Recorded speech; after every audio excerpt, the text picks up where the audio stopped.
కానీ ఇచ్చే వాగ్దానాలు కానీ ఏం చెప్తారు? ఒక్క మాటలో పవన్ కళ్యాణ్ అనే ఒక మనిషిని వర్ణించాలంటే ఏం చెప్తారు? అలాంటి మహోన్నత వ్యక్తిని చూడలేమండి.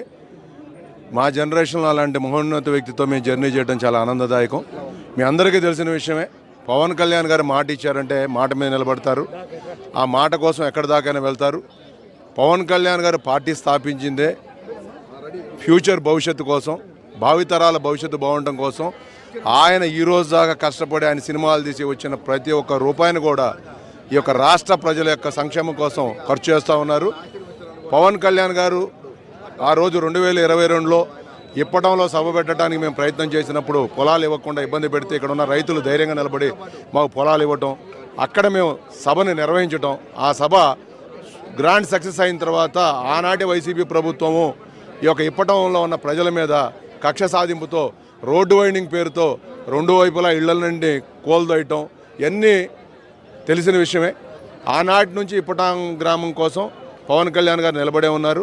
దాంతోపాటు నాగేశ్వరమ్మ గారు ఆ రోజు ఇళ్ళు పడగొడుతున్నప్పుడు ఒక్కొక్క మాట చెప్పారు.